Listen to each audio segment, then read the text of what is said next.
my alarm clock goes off at 5:15 because I have to be to work so early to teach. Get up, do weightlifting. I'll work my biceps, my triceps, lats, deltoids, everything. That'll do it.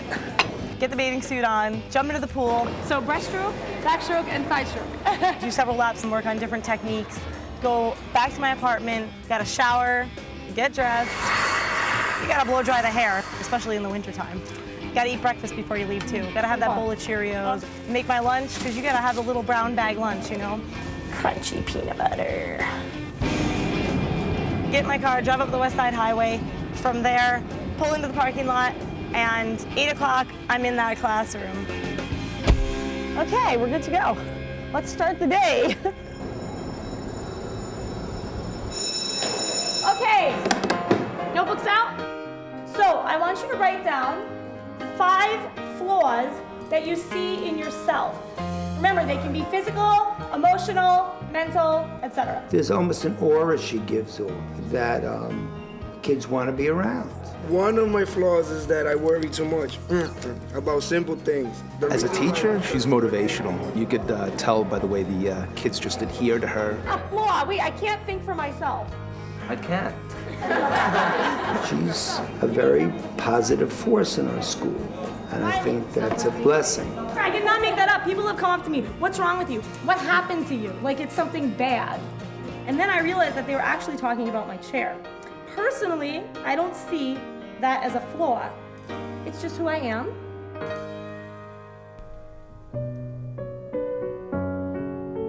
When I was 6 years old, my parents and their 2 friends from California, Mike and Harleen, and my sister and I all went out to dinner. The girls said, oh, can we ride with your friends, with Mike and Harleen? And we said, okay, as long as you wear the seatbelts. It was on our way home. Russ and I are in the car in front of them, and all of a sudden a car crossed over and was coming right at us. And we veered to the right and we heard the crash. And we knew that it was our daughters and our friends that had been hit. I probably have never really faced it myself, the terror that went through me as we went back to the car. April, immediately I realized she couldn't move her legs. Honestly, it was probably rougher for my parents to go through because I was so young. It was kind of like, okay, you know, now I'm in rehab. Got to go through the rehab. Got to learn.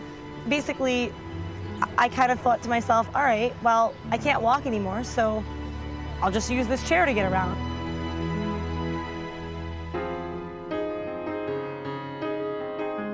When I was about 12 or 13 years old, I went to Disabilities Expo in New Jersey, and I found my first racing chair.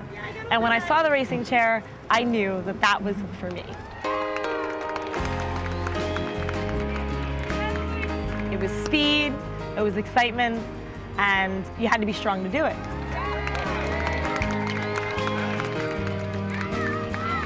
A friend of mine did triathlons, and he said, hey, like, why don't you give this a try, you know? So I figured, okay, why not? I can swim. I don't have a hand cycle, but I can try that out. And I can do the running portion of it in my racing chair.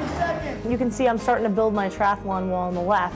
But these are mostly... CAF, or the Challenge Athletes Foundation, has been such an incredible supporter with triathlons. They said, what can we do to help you to become a faster triathlete? And I said, well, yeah, I really need a new hand cycle. So they said, no problem, we got it for you. Recently, an unfortunate situation happened where I was pushed to the floor and my neck was snapped sideways and I was dislocated at the T1 vertebrae.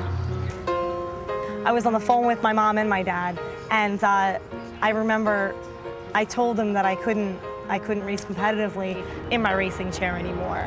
And he started to cry. And whenever he cries, I cry. She had become a top racer in her field, and to have all of a sudden this taken away, it just hurt us. She deals with it in that she's first very upset and she'll cry, but then all of a sudden She says, I've got to move on. And she accepts it. It's been a fantastic chapter, but the next chapter, whatever it is going to be just as exciting, and hopefully we'll be there to join you in whatever chapter that is. Even though I won't be able to race competitively anymore, I think this is forcing me to not necessarily slow down in life, because I don't think that's going to happen, but to maybe not race through life so much, but to really enjoy it a little bit more and enjoy athletics rather than compete in them so much. They make sure they feature. I think, things happen for a reason, and maybe this is the reason.